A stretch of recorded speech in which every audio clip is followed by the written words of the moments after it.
guys, we are going to be spending some time today reviewing for our upcoming Q2 exam, as well as doing a little bit of practice. So we're going to go through this presentation here together, and this is going to be the same information that you will find on the study guide that is attached to today's assignment. So you can look there for information that you can use to study for our upcoming test.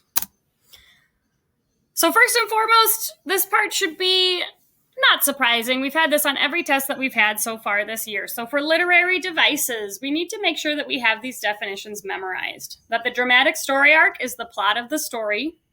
The mood is the emotion or tone that an author wants to create for the reader.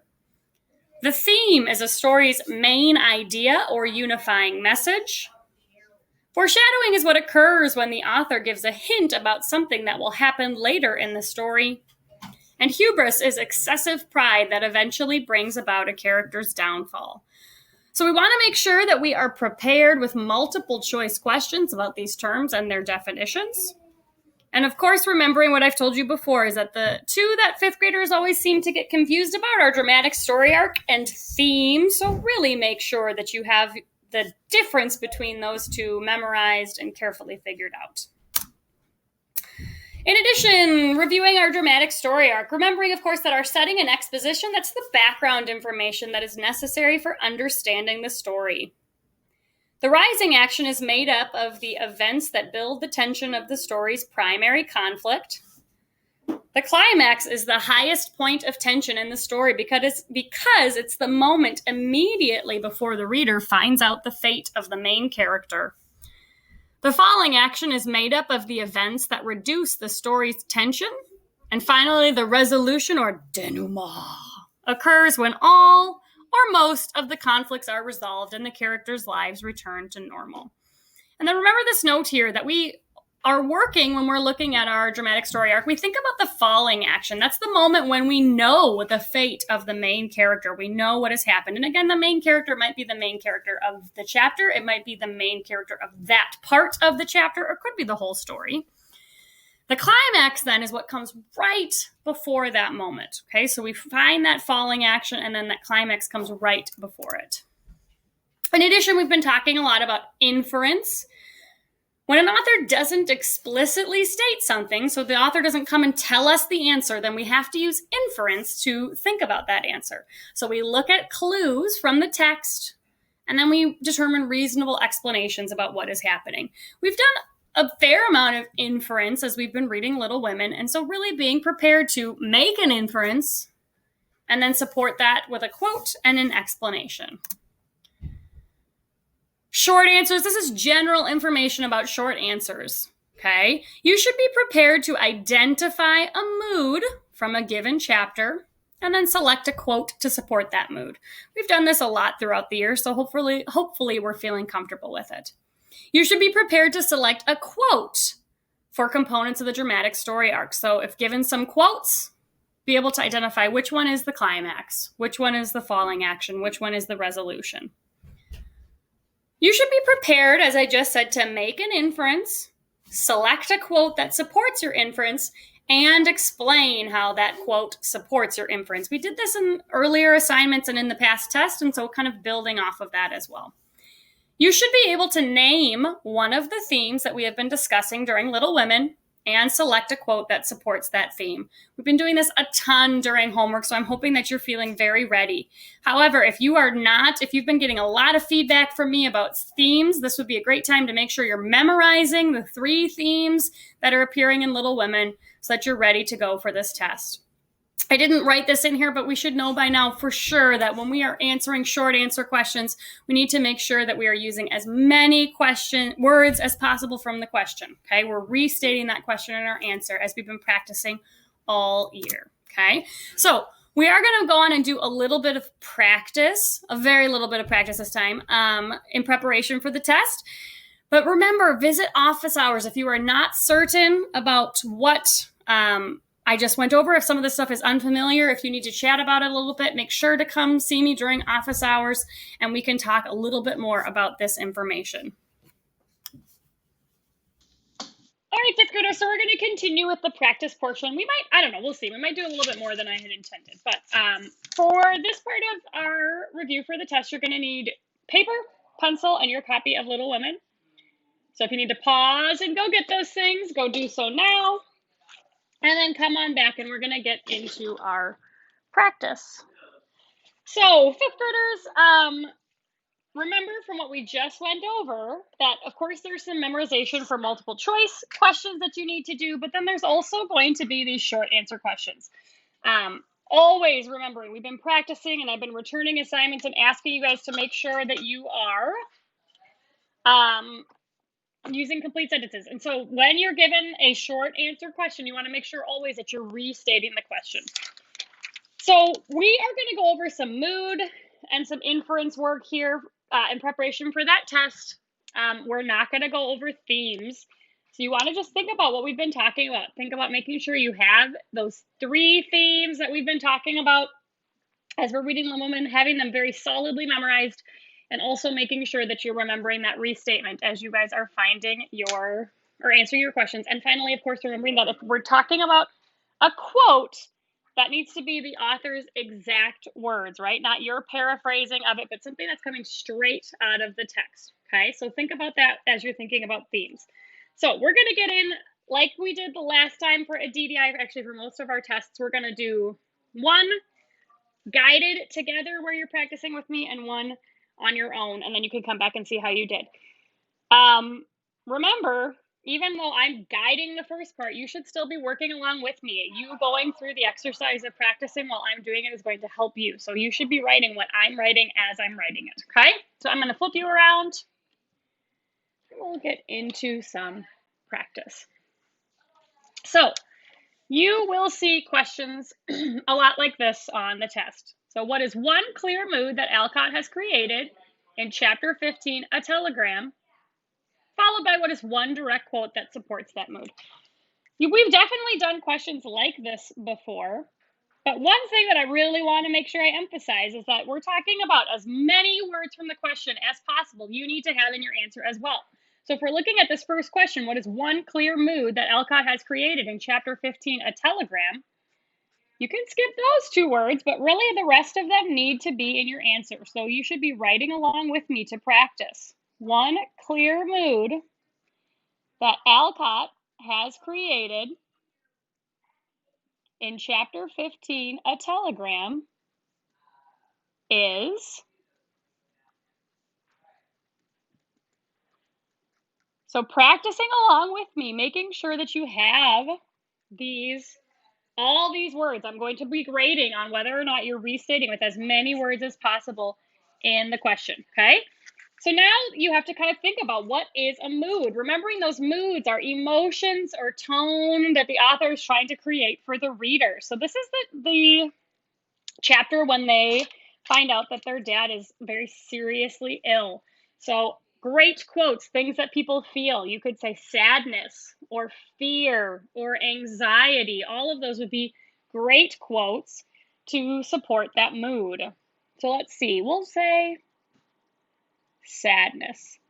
Okay, so for this question, I'm going to be checking, are you restating?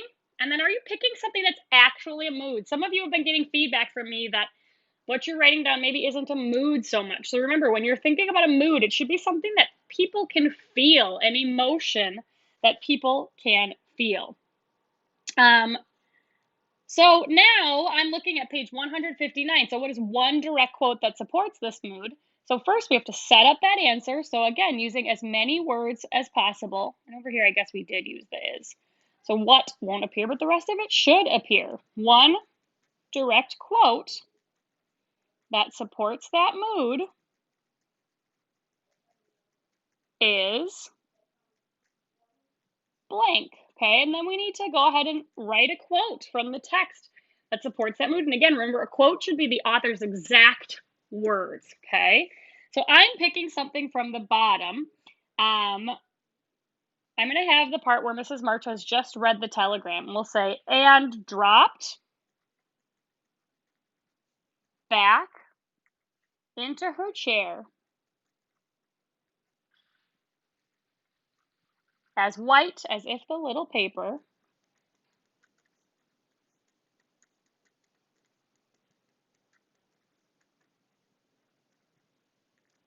had sent a bullet to her heart. So you can expect, fifth graders, and also remember, I've said this before, but you can always pause if you're needing to get caught up with what I'm doing. Pause and then come back and see how you are, see where we're at, okay? So you can expect questions just like this. Again, I'm going to be checking, are you restating the question using as many, and I mean down to chapter 15, right? Copying this all down and the name of the chapter title. You should be doing all of that. And then picking something that is, in fact, a mood and emotion that someone might feel. And then also, again, setting up that second answer. And then picking something that is a quote. So I'm going to have you guys pause, and I want you to try on your own with these two questions, which are very similar. What is one clear mood that Alcott has created in Chapter 3, The Lawrence Boy? And what is one direct quote that supports that mood? So pause, give it a try, and then come on back and we'll talk about it. So answering your first question, remember step 1 is going to be restating the question. Again, every word but what is going to appear in your restatement. So your restatement should be one clear mood that Alcott has created in Chapter 3, The Lawrence Boy, is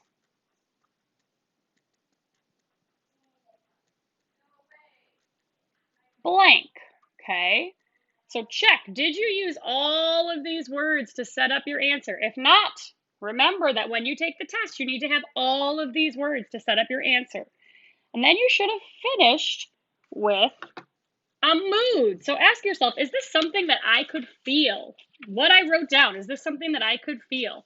This is a pretty happy chapter, so I would say something like happiness or joy maybe would be something that you could feel. So something along those lines would be great. But ask yourself, could I say that I could feel this mood? And if not, then you want to think a little bit more about what might be a mood. And then number 1, again, everything but what is going to be in your answer. So one direct quote that supports that mood is blank. Okay, so first check, do I have all of these words to set up my answer?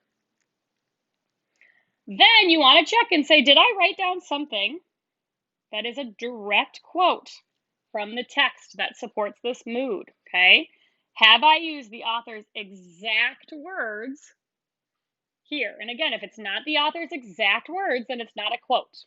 Okay, so you can expect fifth graders, and again, depending on where you're at, maybe you want to come see during office hours and talk a little bit about this, but this is a good idea of a type of set of questions that you'll see on this test. Okay, so now we're going to talk a little bit about inference questions. Okay, we're going to be inferring about Little Women. Our passages today are not going to be about Little Women, but it's going to give you an idea of practicing how to do this. Okay, we've done some work like this before. So let's just read through this passage first. Did she tell you what happened? Asked Shirley. She just said that the other driver didn't stop at the stoplight and that her car would need a lot of repair. She also said that her neck was very sore, responded Annette. Did she have to go to the hospital? Asked Shirley. No, she thought she might see a chiropractor after she talked to her insurance company, said Annette. So we've got 3 questions that we're going to answer here. Okay. Question 1 says, using inferences, what are the speakers saying has happened? Okay. So again, we have to restate the question. And yes, pretty much everything but this word what needs to be in your restatement. So we should be really sure we're using all these words. So again, you should be back to working along with me. Using inference, I would say, yep, the speakers are saying that blank has happened. I'm using a nice big space to fill in. So as we look at this passage, what do we think has happened? I'm thinking that a car accident has happened. So we answer this first question using inference. The speakers are saying that a car accident has happened. Again, all of those words should be in your answer, okay? And then you want to correctly infer what has happened. Now, what is one quote that supports your inference? Again, everything but what is going to be in your answer. So one quote, I guess your is going to be my instead. One quote that supports my inference is, so first we want to make sure we're using as many words from the question in your answer as possible, okay? Now we have to look back in our passage and pick a quote. So I'm going to just go with this one. She said that the other driver didn't stop at the stoplight. Okay.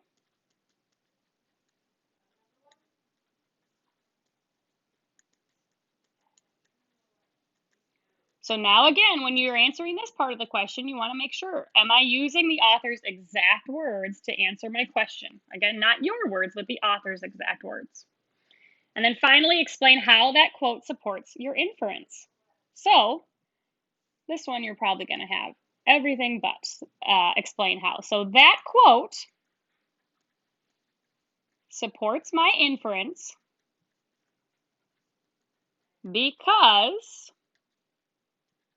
and now you want to explain because why? Because running red lights often causes, I guess is the right form, often causes accidents. For instance, now maybe you could say she thought she might see a chiropractor because people see chiropractors after car accidents. She said that her neck was sore. Could be a quote because people are often sore in the neck after car accidents. So being prepared to do answers like these three. So again, I'm going to give you an opportunity to practice with your own new passage. So here's our passage, which I'll read to you.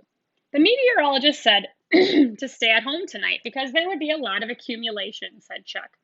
Meteorologist is a word for someone who reports about the weather, who knows about the weather, and accumulation is when something is kind of building up, okay? How much, asked Tammy. 10 inches or more. I don't really want to shovel that much, said Chuck. Remember what happened the last time we didn't shovel right away? Things got icy and it was hard to get the cars out of the driveway, responded Tammy. Well, maybe we can stay inside and watch it fall for a bit. It's so pretty as it's falling, even if we have to shovel it later, said Chuck. So I'm going to have you guys pause and try these three questions on your own, and then come on back and see how you did. So remember, your first step is always to restate the question. And I am again telling you, yes, all of these words that I'm writing down, you should have in your answer. So if you don't have them, then think about how you're going to prepare yourself to remember that for the test. So using inference, the speakers are suggesting that blank is going to happen tonight. Okay. So what did you infer is going to happen tonight? Maybe a snowstorm or a blizzard or a lot of snowfall. Something about snow falling would be a correct inference. Okay. Then we go on to what is one quote that supports your inference. So one quote that supports my inference is what? So first, make sure, did you use all these words in your answer? And then did you pick a direct quote from the author up here? So I'm just going to write this down, but there could be others. There would be a lot of accumulation. Okay, that's a great quote. Maybe you wrote something about shoveling, right? Exact words saying, I don't really want to shovel that much would be another one. Or things got icy. Or maybe watching it fall for a bit. Excuse me, all of these are great quotes that could support that inference. And then 3, explain how that quote supports your inference. So that quote supports my inference because, make sure you explain it. So I would say because snow can accumulate. Okay, if you had something about shoveling, you would say because you shovel snow. Maybe you said because it's hard to get cars out of the driveway when it snows, or because snow falls, right? So making sure you're restating the question and then providing your explanation. Okay. So fifth graders, this should give you a pretty good idea of what it is that you should be studying and preparing for Monday's test. But again, if you're working on this and feeling confused, then this is a great opportunity to kind of remind yourself that you should come visit office hours. Come visit with me and we can talk a little bit more about that, okay? So the test is coming up. It's coming up on Monday.